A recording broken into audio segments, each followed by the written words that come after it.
to the Eat for Life podcast. I'm your host, Marcus Howard. I'm joined by the one and only Sebastian Chosen One Burton. I'm here. Good to see you guys. Excited for this new journey we're on. I'm also joined by Derek Watford from High Point Gamer.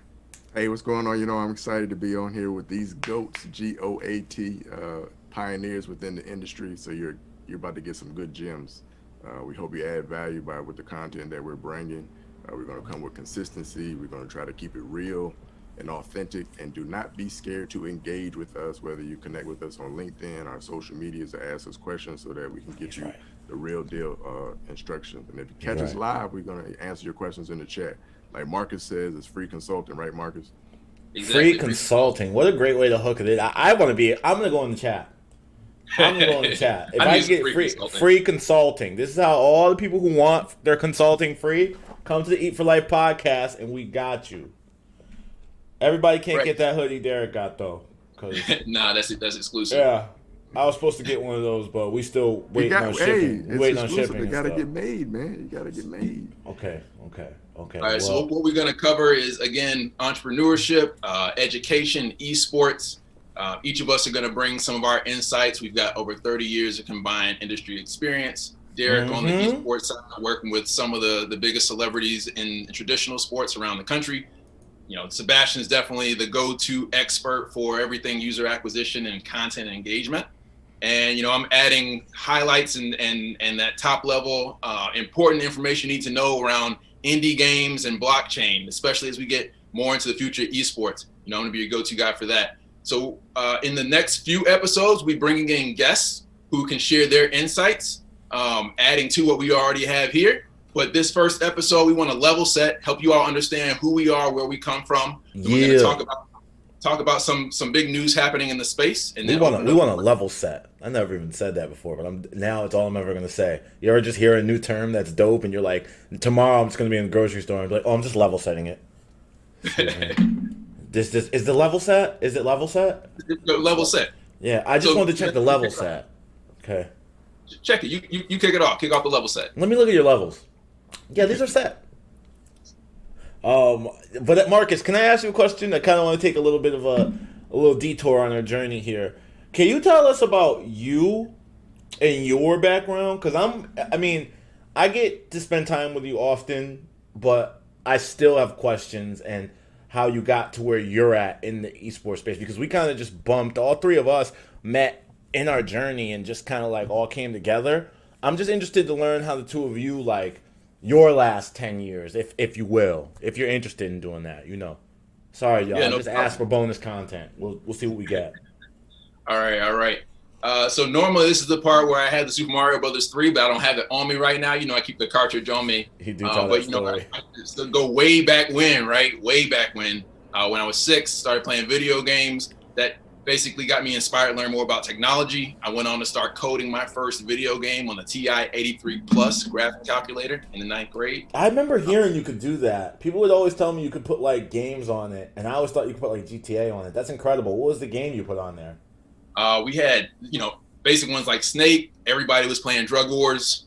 That's crazy. A little bit of Tetris. You were programming that on there? Yeah. It's Visual Basic. So you have to, it's the same way that games today are made. You got variables, you got animations, it's all code. That's crazy. So how long did it take you to learn? So that's coding. That's coding. How long did it take you? How old were you? How long did it take you to start coding? Because that word automatically, for me, I don't know about nobody else. I'm going to speak for myself. I hear that word, and it's like, oh, that's that stuff that I can't do. I can't do that. While it's true, I don't know what it's like to go from dough to bread on that. So how was you a little baby with some dough in your hand and then turned it into Drug Wars on your calculator in class? How'd that happen? Well, definitely got to shout out my twin brother, Malcolm. He basically put me on to coding. I was just playing video games just to play it. He's one, actually, he has a computer science degree. But because I understood it from him, then I started to learn more about it for myself.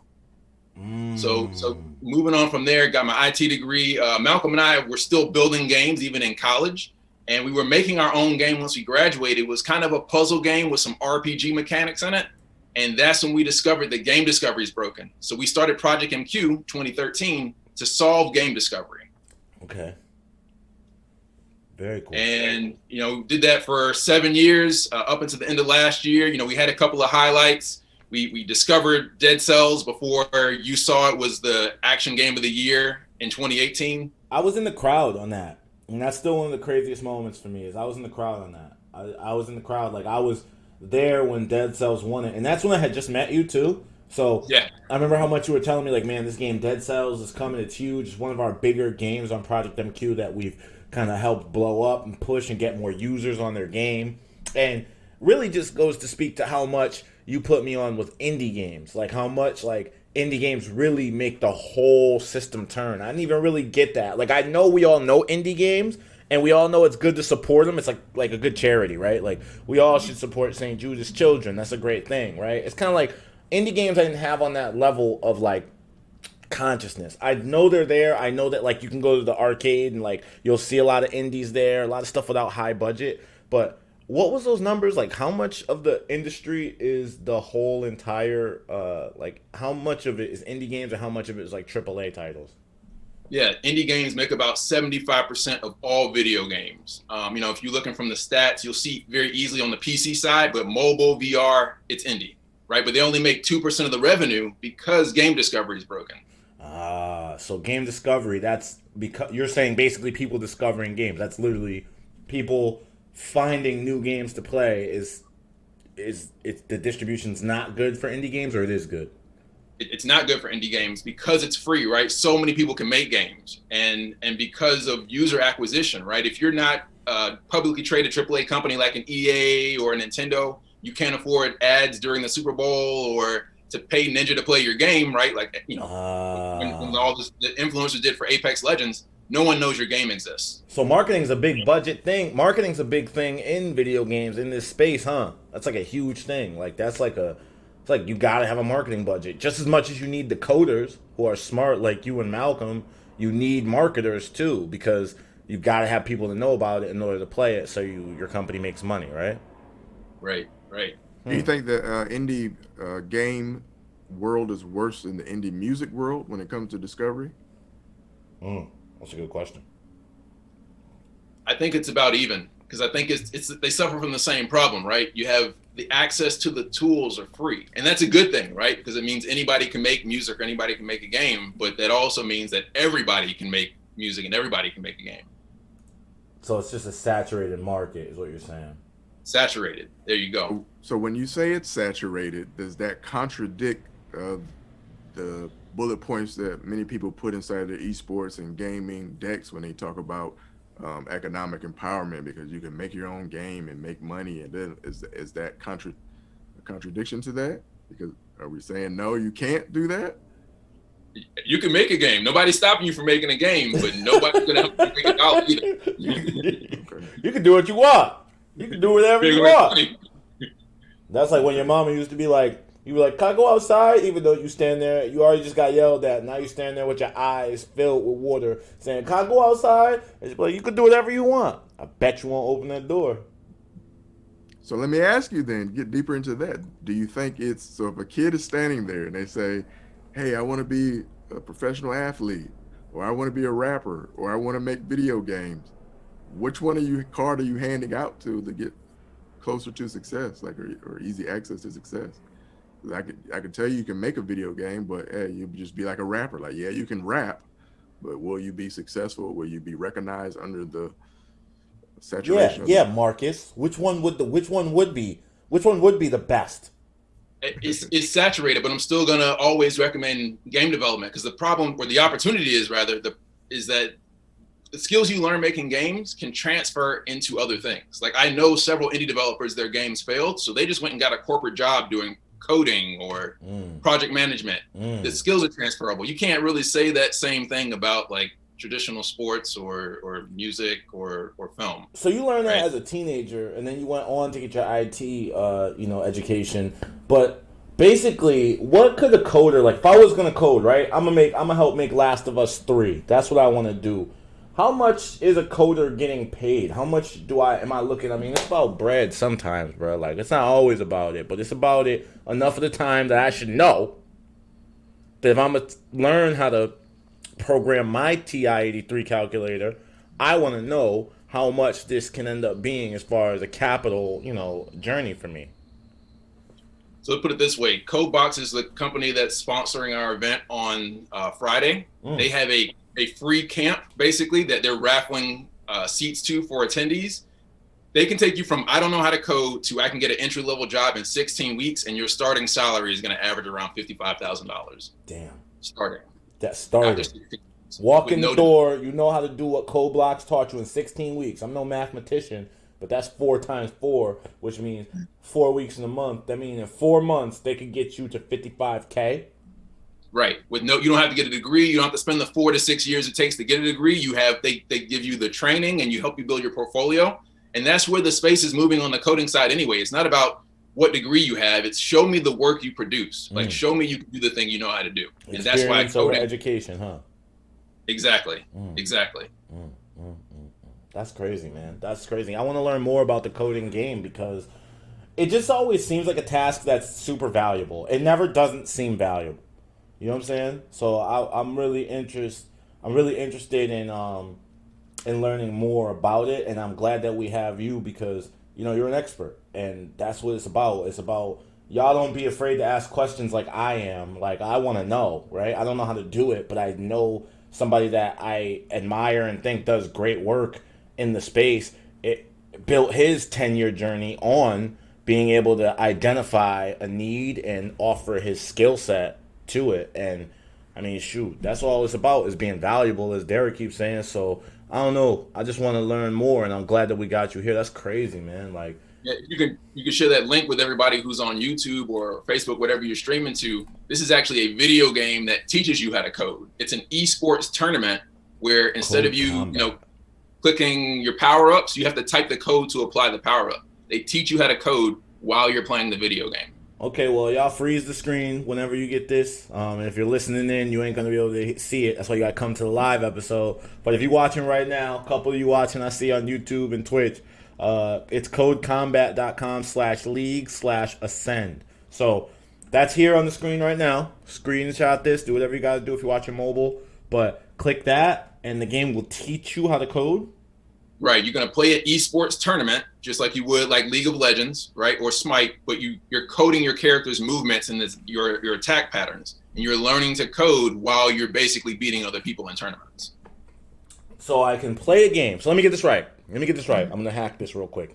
Even though you're the expert growth hacker, I just want to see if I can do a little finagling. When you got to do stuff quick on the streets, you don't got time for the extras, so we're going to go right to it. You're saying I could play Code Combat, get skills that would also be able to get me at that entry level of $55,000. It'll get you, the same skills you need to build a portfolio to get that $55,000. So if you don't have the 16 weeks, right, to put in this boot camp for CodeBox, okay, Code Combat will help you get there on your own time. Damn, that's crazy. And it's free. That's crazy. Free video game. Free video game. On your own time. Can get you an entry-level job of $55,000. That's right. Stop playing with me. I brought things for y'all. When I hear things like that, I have $55,000 from playing a video game. Episode 1, you're already gaining that.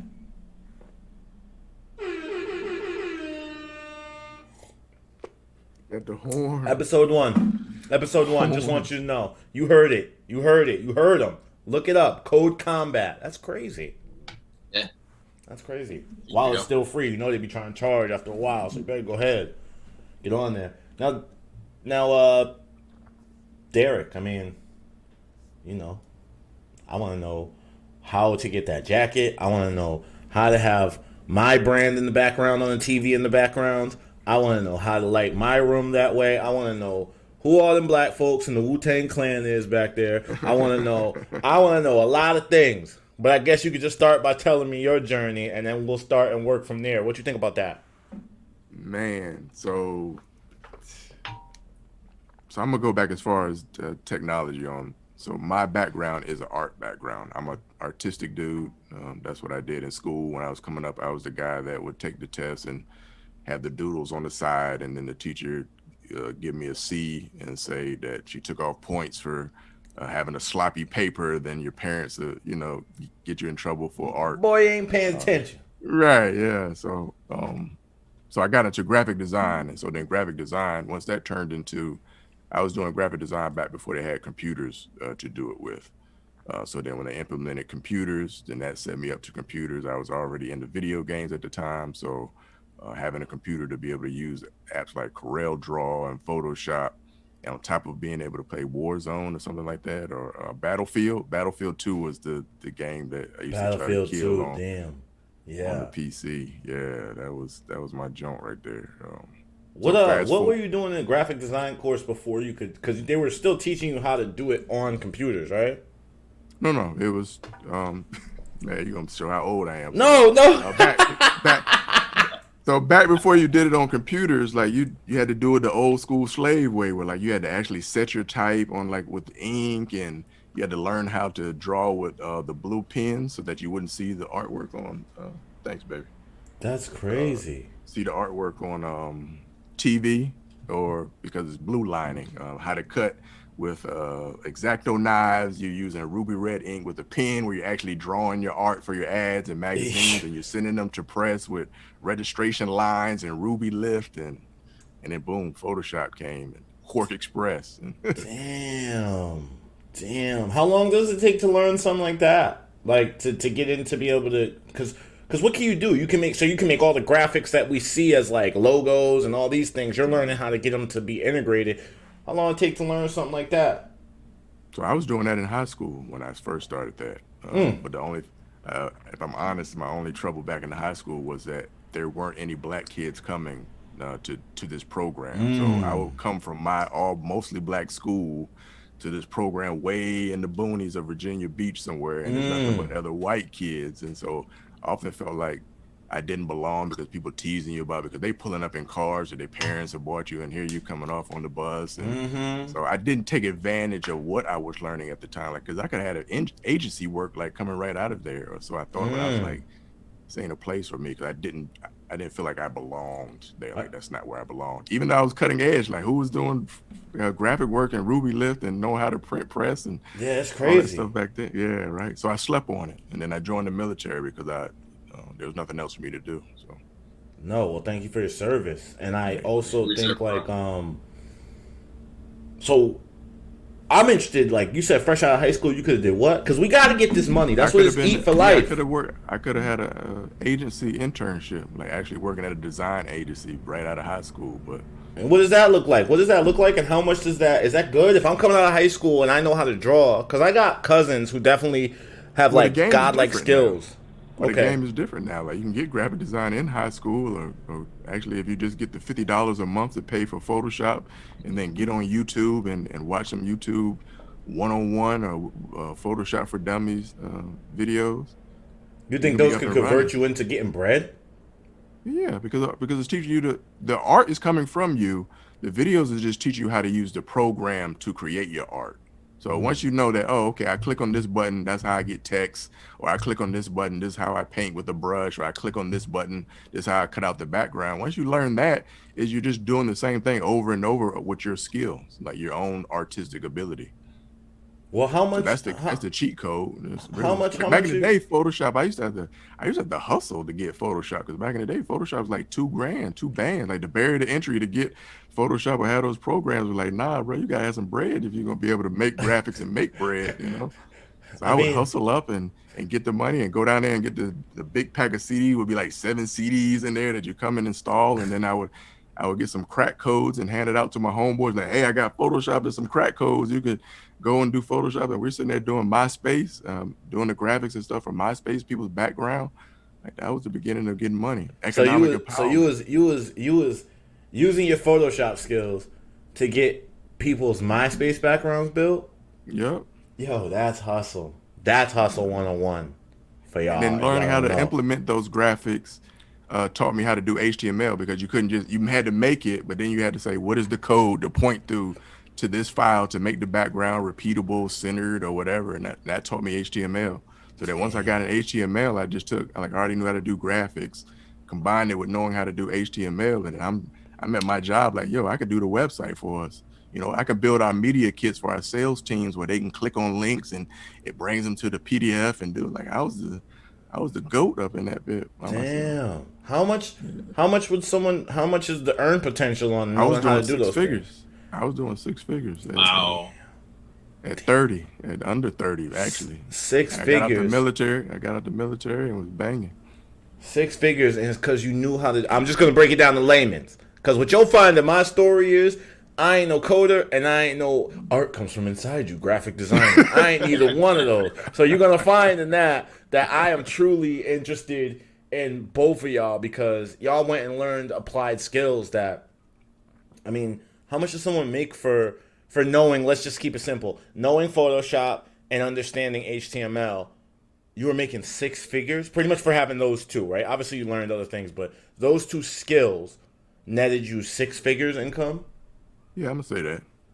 But no, I wouldn't say that actually, because Marcus, you can attest to this. Like the skills on knowing how to do the technological part allows you to be able to get a desk and sit down. To advance beyond that, your relationship ability, your leadership type skills, your person, because think about it, when you think of coders and art people, graphic designers, we'd rather be in a dark room and just sit down and do our work, especially old school cats. Like we're not personable. Like you come by the desk, you think we're weirdos because we're introverts and antisocial. But in order to climb and get more money, you got to be able to speak. And people are like, oh, I like working. I like making changes with Derek because he doesn't act like it's his baby and he's mad because I'm telling him to move it or turn it red, you know? So, yeah, it's all about your social skills at that point. Yeah, it's your social skills. So the technology gets you at the desk and your social skills allow you to advance beyond that. Technology gets you to the desk. Social skills get you beyond it. Drop it again. Just want y'all to know. This is all applicable things for you. This is incredible. How incredible. Like, I never really, because I'm interested because I've always had cousins who could draw. Definitely people who stay around computers, you know, like they have those skills, you know, they have those skills. And like I said, my journey's a little different. So I always would just be like motivating them, you know, but like to know what it actually takes for, you know, especially like some of my black contemporaries, these black men who are going through this journey and getting those skills.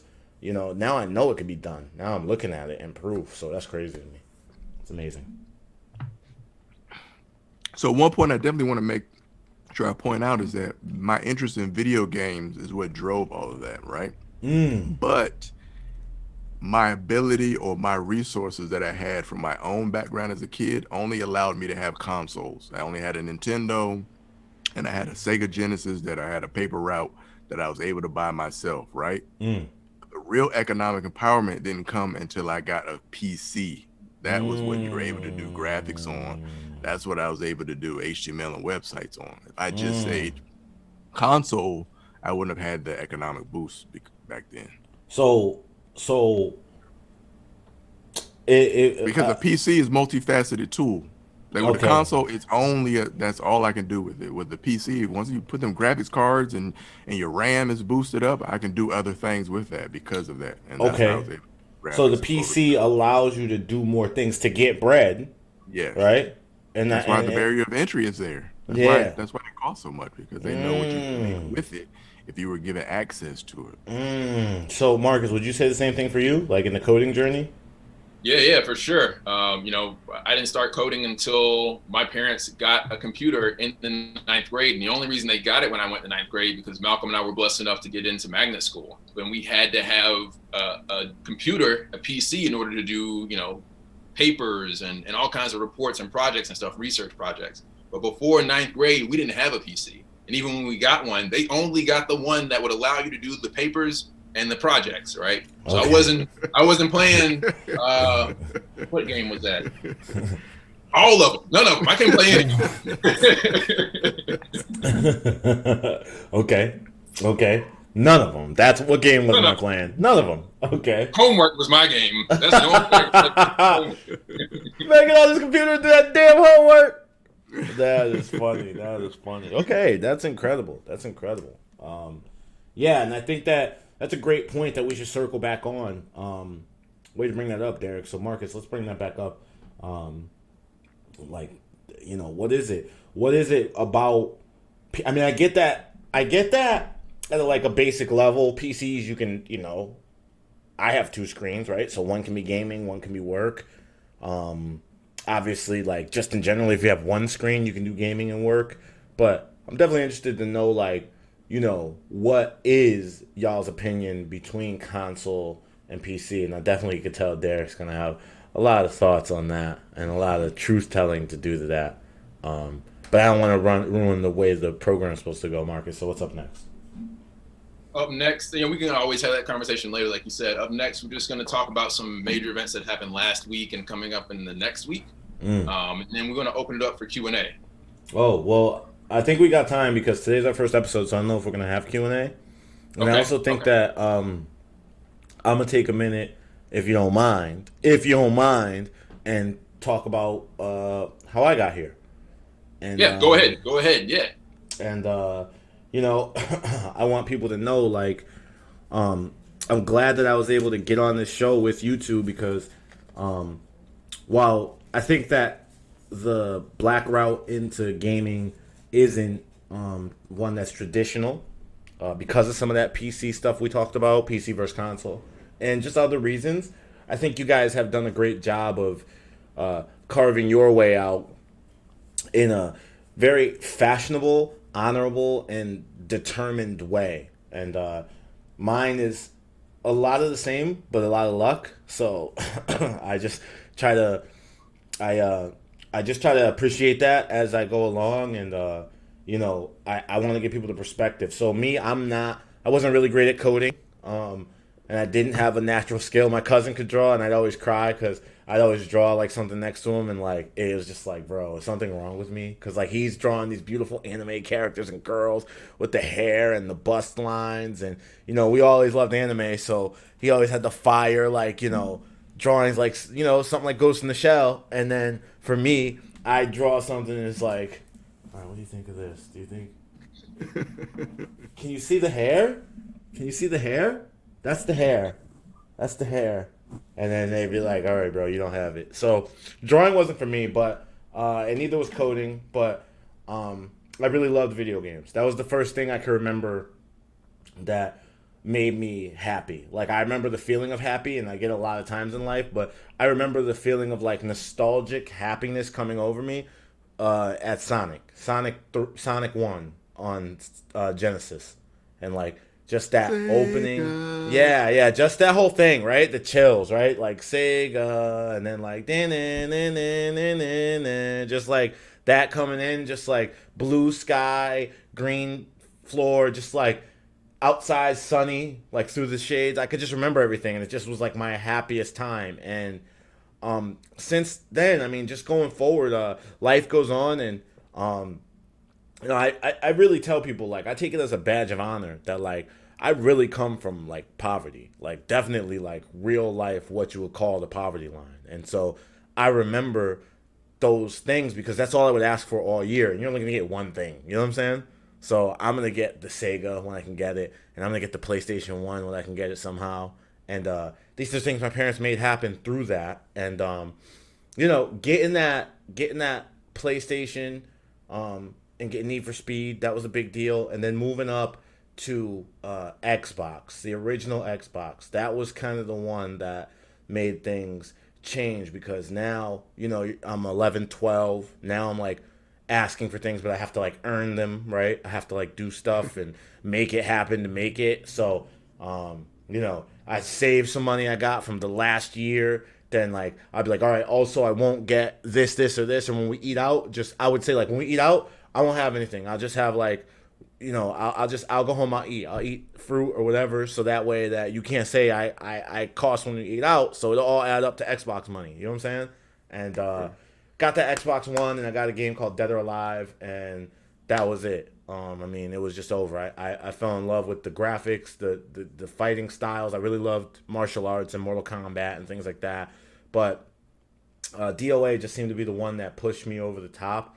And then at 15, I started traveling tournaments, and that was it. Like, that was just it right there. That was the game, right? Like, once I went to my first place because I wasn't really like, I wasn't with the coders, I wasn't with the graphic designers, and I wasn't like smart enough to be down with them. And then all the cool kids thought like, okay, so you're not like super smart. You just play video games. That's it. Like, okay, my nickname was Sega at school, so Okay. you know, I didn't want to be called Sega. I wanted to be called Chosen One. So I, so like they call me Chosen One. They're like, yeah, all right, Sega, whatever. So I hated that, and then go home, and when you're in like a perverse situation, it's rough. I used to actually walk home from work with food from. I used to work in food service. Kind of dry snitching on myself right now, but I used to work in food service at a hospital in Meriden, Connecticut, and I used to bring home food from the hospital because we wouldn't have any food if I didn't bring it home. So like, I would bring home like scrambled eggs in a carton. Sometimes scrambled eggs come in like a milk carton. I'd bring those home, and they'd run all over my homework and stuff. But like I just remember that's how we would have to eat, and but I kept that job so that I could keep. At that time, internet was $32 a month, and I remember as long as I kept that, I could keep the internet and I keep Xbox Live, which was like keeping me sane because you're just poor, so you don't have anything. You're at school, you're getting picked on. It's just a rough time. I just always remember that time as like just a rough time. And plus, Connecticut is snowy and cold and miserable, so like every day was just like, but I had the Xbox, and I had the wireless controller, and I had the headset, and I had Xbox Live, and that's what I was hanging on to. So I started hitting these tournaments, and it's like the world changed because right then you start meeting like-minded people.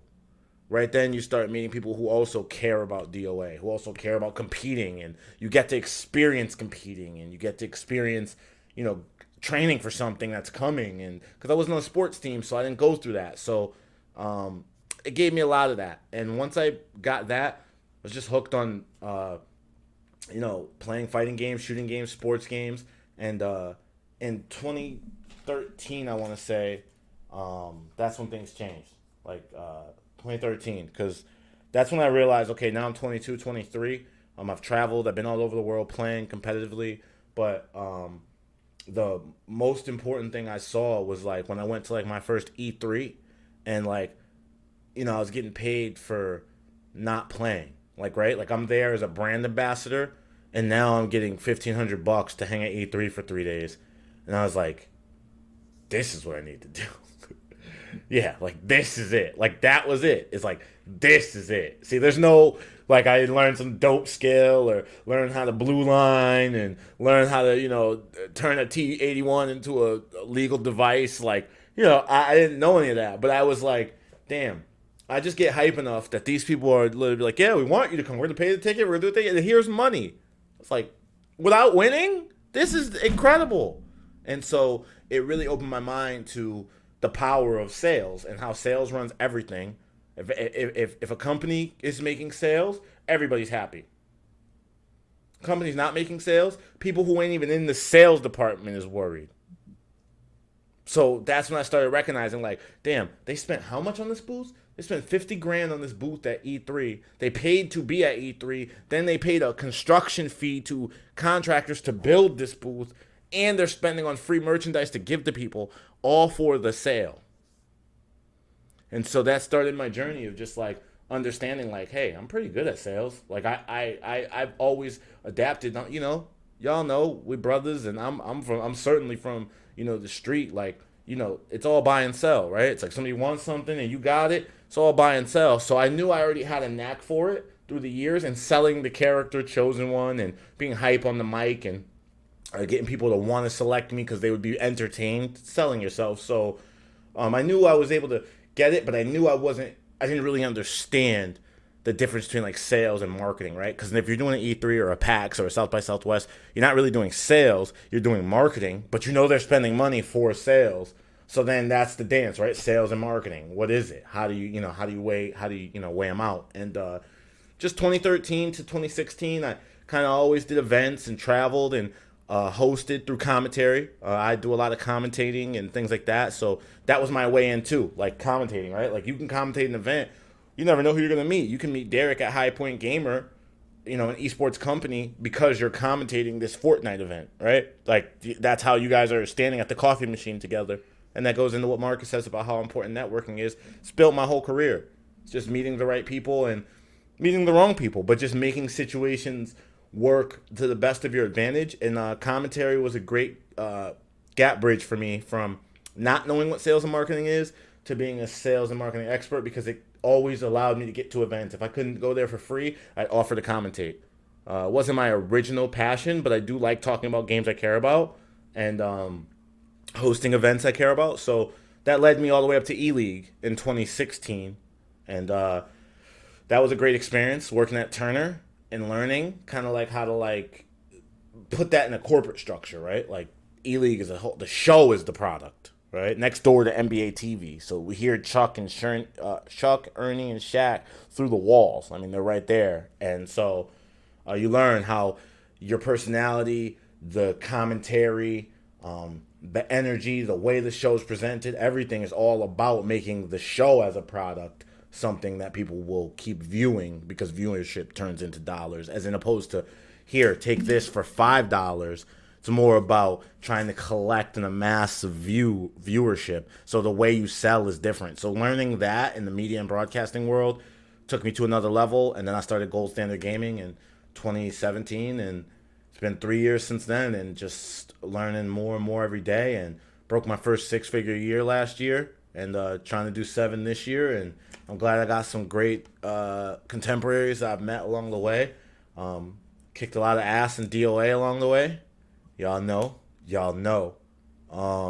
And hey, I'm having a good time. And I just want to, leave this story here for anybody who, just, you see someone like Marcus or Derek, well-established, well-astute, and accomplished, and you don't know if that's you because you're at that age I was, 21, 22, 23, 24, 25, doesn't matter. And you're like, well, I don't have any of those skills, and I'm intimidated by going to get, those kind of skills. First of all, you shouldn't be intimidated. Everybody starts somewhere. Every master was once a student. And 2, because if I could go back, I would learn those skills y'all have. But 2, I just want people to know that, like, I don't have any of those technical trade skills. I learned sales and marketing through learning and practicing, and that's why I always say experience over education. But even me, I'm able to sit with guys like this because of just the ability to continue networking and never quitting. That's it. Like, just never quitting. I would just refuse to let anyone tell me, even when they would pick on me in 15 in homeroom, or, someone would laugh at my shirt because it had Goku on it or something. Like, I didn't care because I knew who I wanted to be. And when you know where you're going, no one can stop you. And even if you don't have a skill set, you can acquire skills needed to get your dream done through straight experience. And I guess that's my whole story. I just wanted to share that because I felt like it was important for people to know, like, you can have skills, but also it's just raw experience is kind of how I've lived my whole journey. It's just raw experience, like living the experience up close and personal next to the fire. Speaking of anime, it reminds me of that character Rock Lee from Naruto. He didn't have like all the talent, right? But he was the hardest worker out of the Shinobis. Kobe didn't start when he got in the NBA. People don't even know Kobe didn't start. Kobe sat the bench on the Lakers the first year. He came off the bench. You know what I'm saying? Kobe built himself into what we knew Kobe as. He and what we know him as. He still represents that, right? Like, he just represents, like, I'm just going to go so hard that people aren't even going to have fun when they're next to me. They're like, I'm not going to go. Even if they're good as me, they're going to be like, this guy's going to dog me all night. Like, he's going to go. He's got to die before he just takes a play off or something. That's not going to happen. And I think that's how I was and am. But that's the one thing about skills. That's why I respect you guys for gaining skills, because as I've gained them in my stride now, my prime, it's made things easier than when I would learn something at 21, 22, because I was just like, well, let's just do it. Like, I don't even think about it, right? Let's just do it. Like, let's just do it, and whatever happens, happens.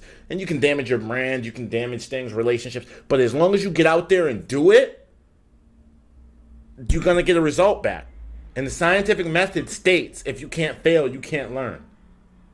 So all my lessons are just from experience. Like, just real, raw, like, if I did it, I failed. Marcus, you've been a part of them. Derek, you've been a part of them.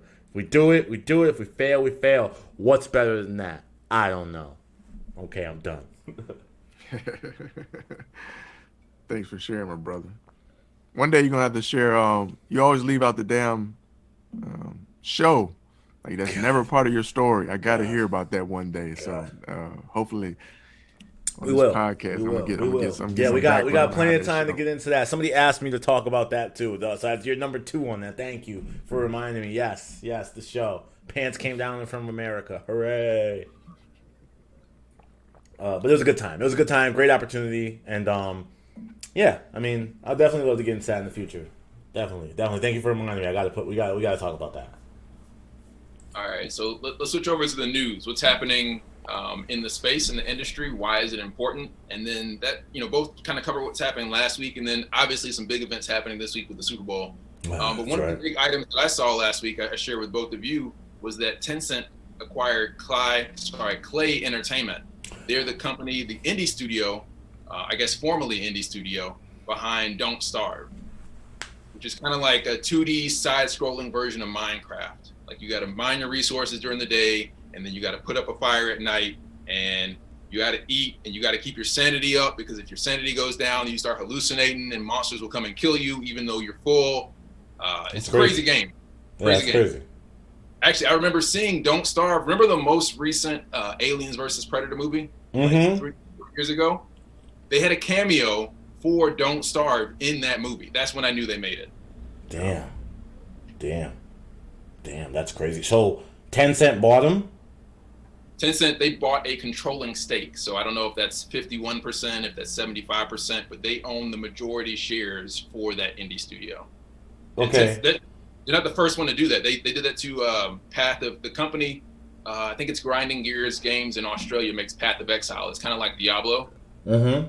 Another indie studio that now part of the Tencent portfolio. And Tencent, ironically, is actually the biggest gaming company in the world. Like, there's no major IP in the ecosystem that doesn't have at least some kind of investment from Tencent. If not, Tencent owns the majority shares. Yeah, because Tencent, they own Fortnite and PUBG, right?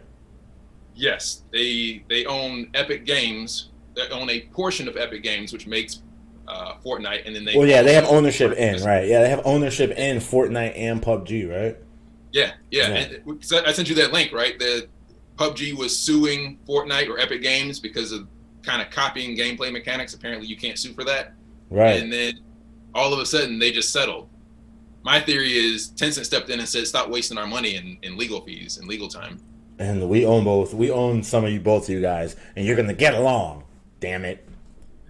So, yeah. I mean, for me, what I see with that is, I think mobile games are just gonna blow up. I mean, because Don't Starve is mobile, right?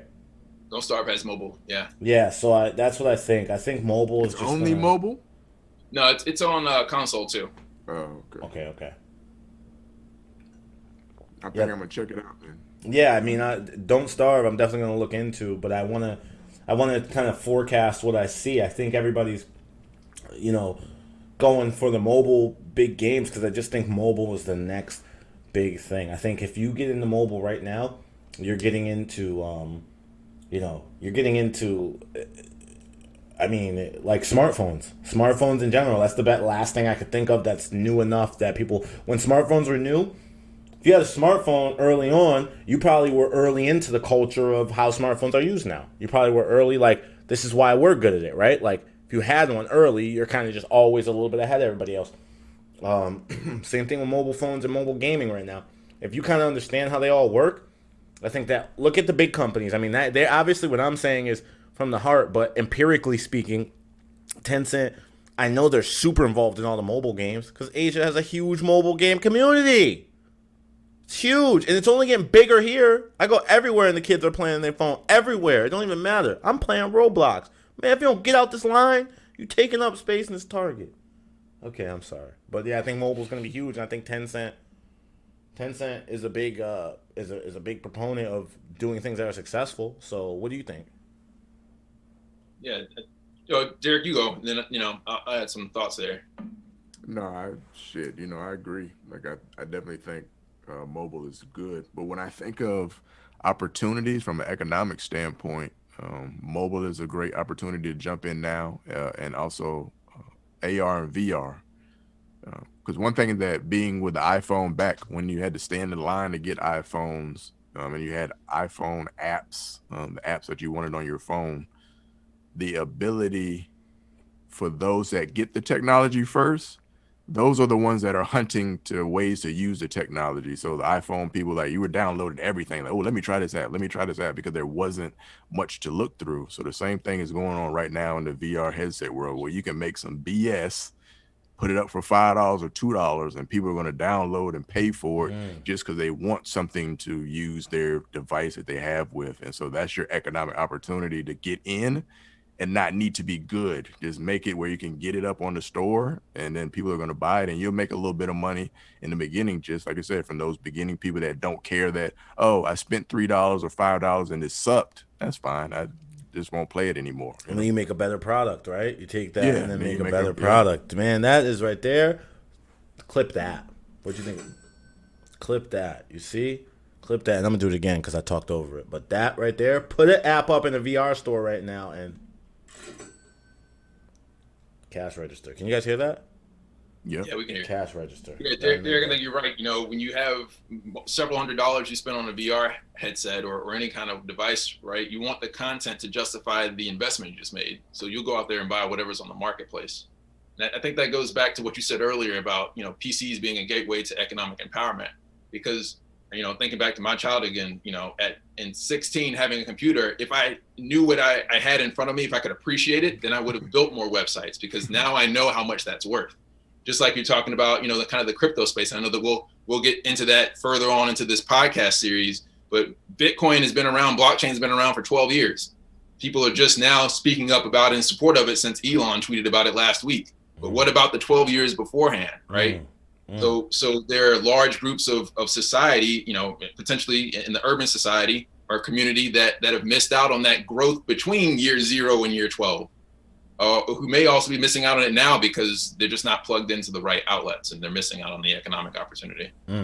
That's huge. That's huge. And that's another, and that answers my question I was asking earlier. I feel like, what is it that keeps PC and console so separate? And before we get into that, was there anything else in the news that we were supposed to talk about? Not for last week. You know, everything else is pretty much focused. No. I have something for the news. Oh, there we go. Okay. We gotta give a shout out to the gamer that committed suicide, man, Wreckful. Oh wow. Yeah, I didn't catch moment this of story. silence for Wreckful. Yeah, they did a stream where I don't know nothing about Wreckful. I just know that on TikTok and Instagram, there's thousands of people posting his last few seconds that he did on his stream, like last few seconds of his life. Like, he's sitting there, he's talking about, hey, if you're out there and like the gaming community is large enough and you feel lonely, like reach out and like get friends. And he's like, I'm about to log off now and maybe I'll see you guys in 2 days, but I know it's just an uphill battle from here. Like, it's real sad. And he committed suicide. So Wow. I think like I said, I didn't know who he was. My wife sent me the video and I watched it. I was like, damn. But while he's streaming, you see his comments, the chat comments, like he was popular. So it's not like he was just, he had 2 people in it. Like, he had a room full of people, and yet something he still felt empty and alone in that world. And I think that contradicts what we say about gaming or how it's able to connect you. But there's still more work that we have to do in the space where people can actually, especially right now with the pandemic and COVID-19, when people are boxed in and not in Florida like us, like wilding out, you know, that's having an impact on people. And we have to check on the people that we engage with, even the people that we look at as being popular on the gaming space. And as a matter of fact, there's even news clippings now that there were people, like a bunch of people in the chat telling him to kill himself on top of that and stuff. So we really got to address the toxicity of the gaming community, where, I don't know, where you got certain group of people that are just hateful, or a certain group of people that just, they think it's funny and not have no real impact on people's lives. But it's a real sad situation. His name was Wreckful. Wreckful. Well, R.I.P. Wreckful. And yeah, man, you know, you never know what somebody's going through, so it just makes it twice as important to always be positive, even if you don't feel positive.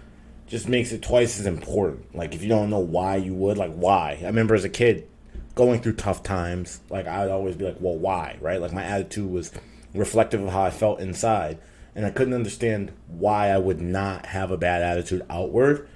And as you get older, and it sucks when people, you know, to take their lives because you got to give it time. As you get older, you start to understand like why outward positivity is helpful, because you don't know what somebody's going through. You could walk right by somebody and you have no clue. You don't have the ability to be clairvoyant and know what they're going through. They could be on the edge. They could feel really happy. They could feel whatever, but you don't know. So gaming has this weird way of bringing camaraderie in ways that we never saw before with things like Xbox Live, headsets, streams, Twitch, all that. But it also has, as you said, this toxic part that seems to be just a big burden on all of our backs to be better. So I'm sorry to hear that story, and it definitely makes me think like, yeah, it's more important for us to have. That's why I'm glad I have this podcast with you guys and other things that we're being better and involved in the community now more, because people need to see, like, we all go through tough times, but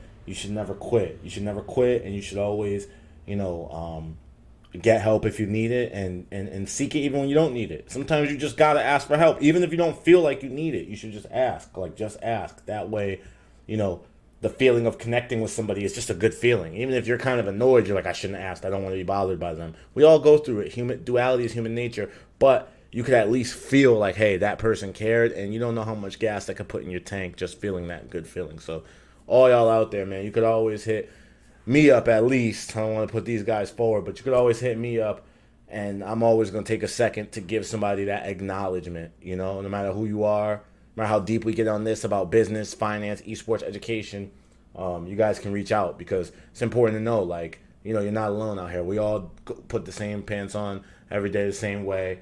We all got the same 24 hours, so we try to make it work, and I hope that, everybody who was there or knows what happened, just hope y'all all find peace, and I hope Rackful's family finds peace, And I wonder, for the opposite guys that's out there that's going through stuff, or gals that's going through stuff and taking the opposite route where you grow colder as your defense mechanism for what you're going through.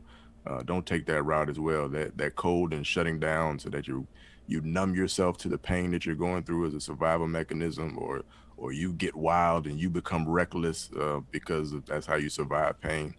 Hey, that type of mentality just robs yourself of life and time and things that you can do to progress your life and reach your greatness as well. So don't fall into that trap either. Don't let the life beat you up where you're down and out, and don't let life beat you up where you're like cold and bitter and upset about it either.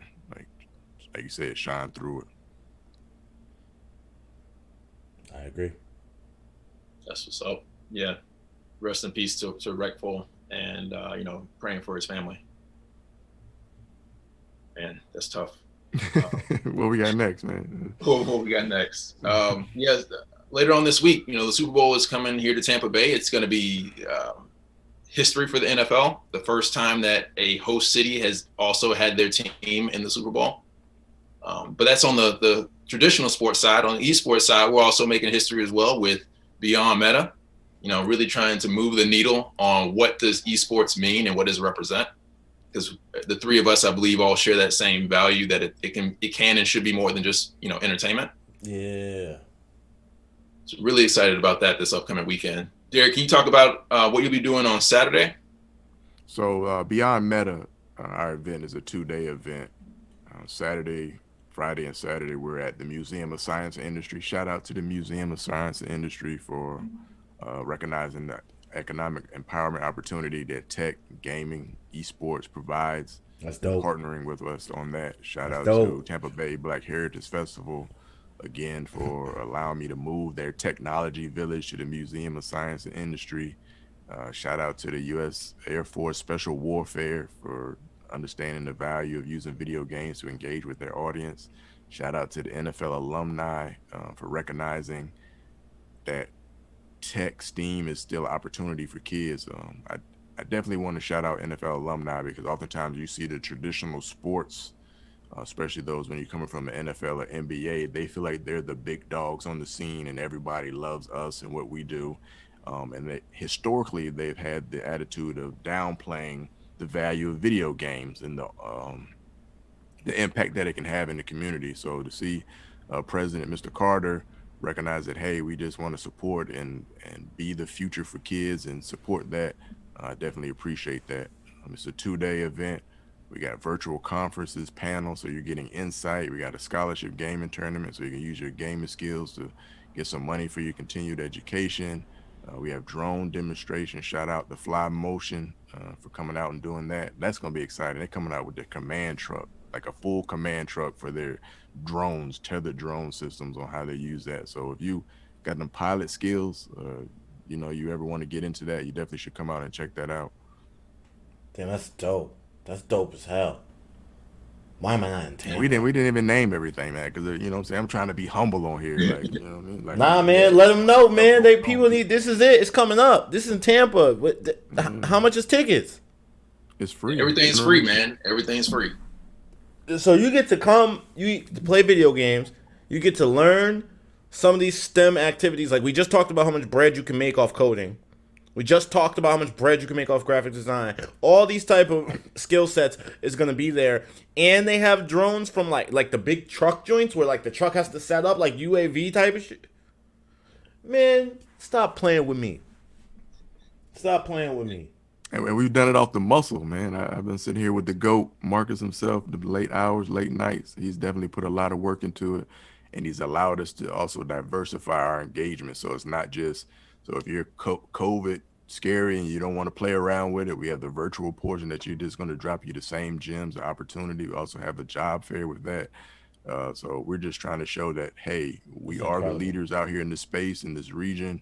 We really care about community engagement. We really care about exposing our community. We really care about economic empowerment, and we really care about actually putting in the work out here, despite or in spite of the challenges it has for us to get the support that we feel like we need and the resources that we need. So on here, I want to say, Marcus, thank you. You've been a pillar of light for your dedication to this. I know you're carrying multiple hats. You're trying to start up a business. You're pivoting. You're going through COVID. You got little ones at the house. You're a married man. You're super coder. So doing all that is an inspiration, my brother. Appreciate that from both of you. And I got to give a shout out to Codebox as well. They're the sponsor of the virtual piece. Not only they're putting their dollars in, but they're also donating 2 free seats into their coding boot camp. So normally, right, that experience costs like $12,000 to go through the coding boot camp. They are giving away 2 free seats. So $24,000 worth of in-kind donations, in addition to the dollars they put in. Our event wouldn't be possible without their support. So they really believe what they're saying and actually expanding from Canada here to Tampa Bay. So I'm honored to work with them. I know that they're going to make a tremendous impact in the community, and they see the value in gaming and esports. They understand the overlap. They're going to be a solid partner for us long term. And shout out to y'all, man, because I know how long y'all been working on this since last year. I remember, and shout out to y'all for seeing it through. Again, just speaking from my perspective, all y'all, it's about sticking with something, gaining that experience, and these two have been grinding this out. So it's just incredible to see this, and I'm so excited to be there. I will be there virtually.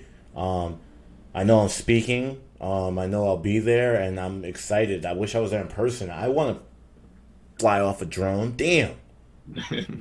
Damn. That's crazy. And you get to go do that, and it's free. That's the part. It's free. What are you doing? Like, this is what it's about. You go out there. It's free.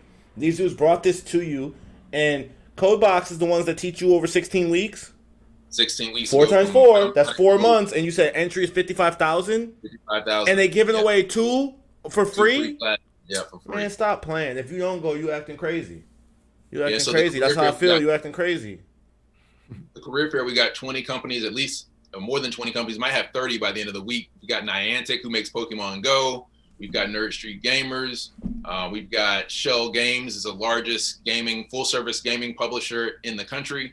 Like, some big names out there that are hiring both full-time positions and or internships. So if you're trying to get your foot in the door, this is where you could do it.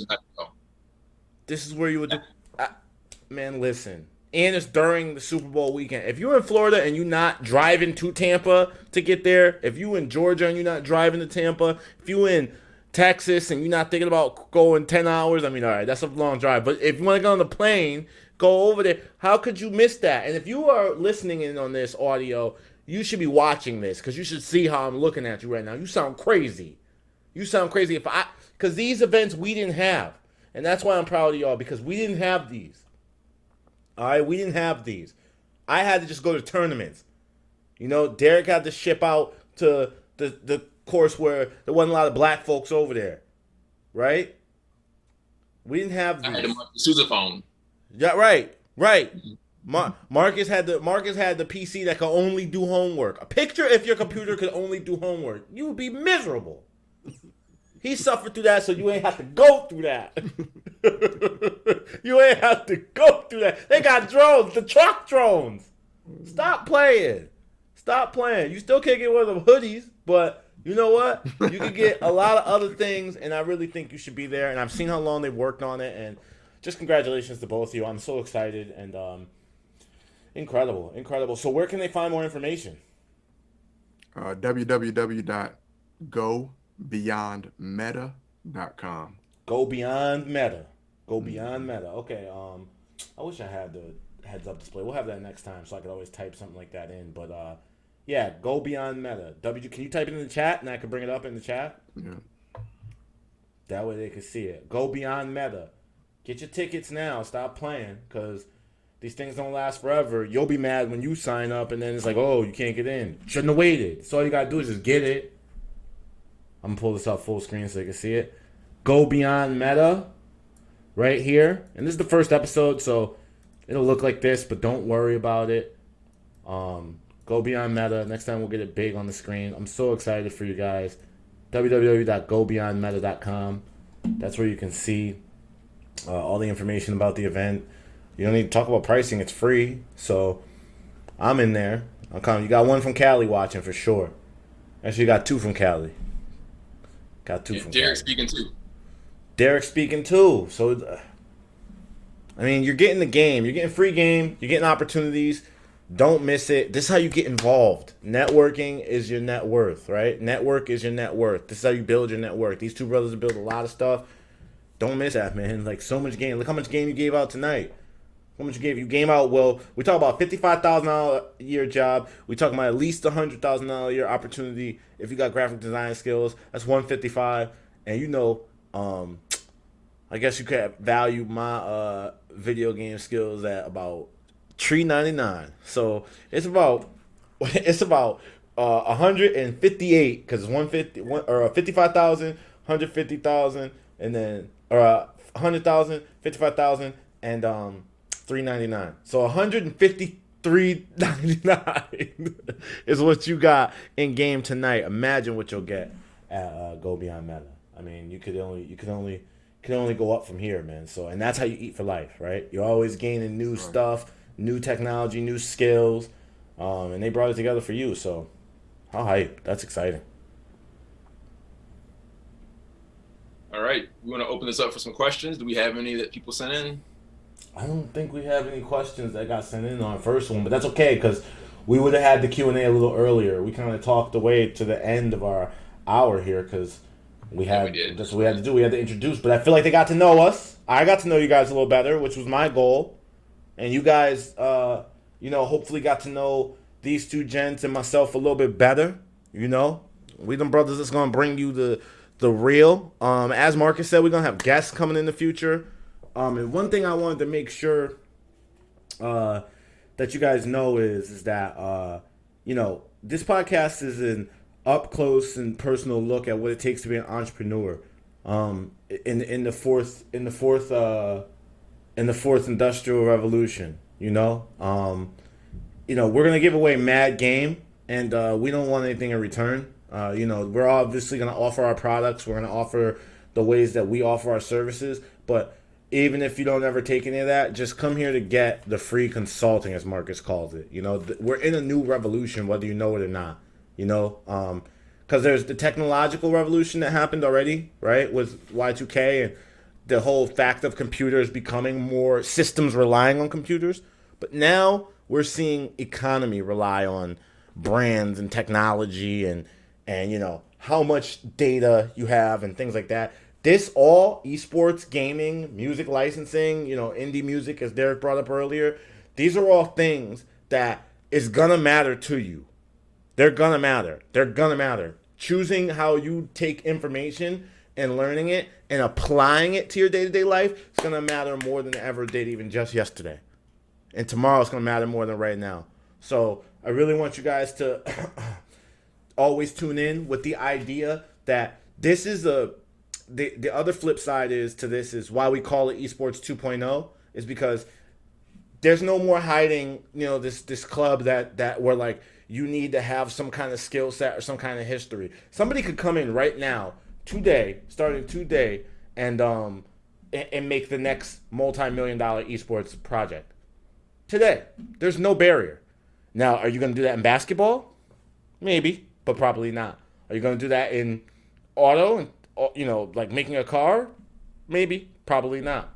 Right? So many other industries are already set up and out far where it's like you would need a lot of opportunities to make something happen so quickly. But in esports and gaming, I mean, we're 10 years in and we definitely have what would be equivalent to 40 years experience in, I don't know, AI, Something with a lot of companies, plane development, Boeing and Raytheon probably have a big jump on what we're going to be able to jump into. But with esports, it's so wide open. You got to know, like, you're just one door away. It's kind of like the best comparison I can give you is that it's like the NFL and NBA in the 50s. Okay?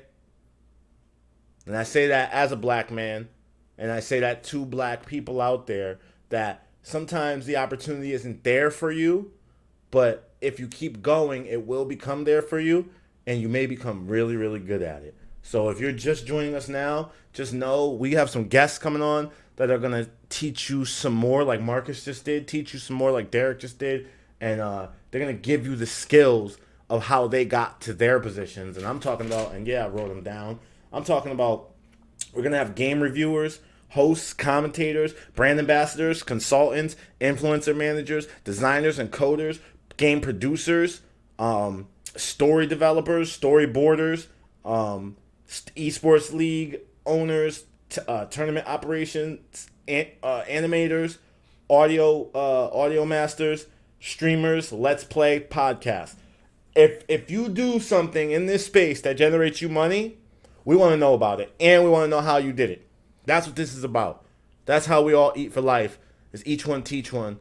And we know that education makes you, the more you learn, the more you earn. So it's time for us to start eating as a community, as a group, as friends, as contemporaries, as brothers. It's time for us to build and develop this thing. So I'm really hyped, and I'm grateful that we got to really kind of open this thing up. So dope, man. Is it Black History Month yet? Did we make history? Is that tomorrow? Tomorrow. We did it one day early, and I always say because we make Black History every day, we don't need a month. We're going to take the month, though. I'm looking forward to this month coming. But we did it one day early, and Yannick, my boy Hatrify, says Chosen has to stop undervaluing himself. Hey, I started for free. $3.99 is up percentages. I started for free. So, I think that I think it's important that, you keep it humble. I mean, I know that I definitely get paid the most I've ever been in my life now. I'm grateful for the turn of events, how they've gone, but I never forget that it was icing on the cake for me once I got to go to Japan and work with Tecmo Koei on DOA. Once I got to get on a stage and people sang my name, Chosen One. Remember, people used to call me Sega, and they turned it into calling me Chosen One. And people with the skills that you guys have listed call me Chosen. I don't need to tell myself how valuable it is. I know through those moments that, it's all good out here, There's just tremendous value in not being swallowed up by poverty and being swallowed up by people teasing you and victory, all that victory, type of stuff. yeah, victory, right? It's true. Didn't make it out of that. It's true. A lot of people don't, and I wake up every day just like, ha ha. I know they don't like it, so I'm like, ha ha. It feels good, brother. This brother gonna be smiling through all the hate, and that's just kind of how the feel is, man. But thank you guys so much for, being here, and thank you for, allowing this to become a legendary moment. I feel like we're in a legendary moment in time. And next week we got our new fourth host getting ready to roll on in. Tamika, Red Infamy, a legend in the space. She's joining, so we're adding even more value. How? How? We just add value over and over and over. And phenomenally, now we have the most viewers we ever have. And I just want to say this to all streamers and podcasters out there. Leave me a note. Find me on LinkedIn. Find me on YouTube. What is the phenomenon with streaming? And you two can answer this too, offline. What is it when you're getting ready to leave? Everybody comes. Every time. Every time. No matter what. I don't know if you guys have ever done that. You've all streamed something. Right when you're going to go, you're like, all right, well, this is it. They have oh, hey, what are you doing? Oh, they'll new know stream, to get huh? here on time. New They'll know to get podcast, here huh? on time. No, I'm excited, man. I'm looking forward to the future, and thank you guys. That's it. Appreciate it. Time zones. Time zones, still undefeated. Time zones still undefeated. Well, we're gonna get this thing wrapped up. Put on all audio places where audio goes, so you guys can get it. I don't know what you call that. I've uploaded music for years, right? But I've never uploaded a podcast. So wherever you get your podcast, that's what I always hear them say. We're on Apple and Google and wherever you get your podcast. That's where we're at. Any other sign outs from you guys? Ace. See you on Friday and Saturday. Yep. Go Beyond Meta. Friday, Saturday. See you guys there. I'm looking forward to it.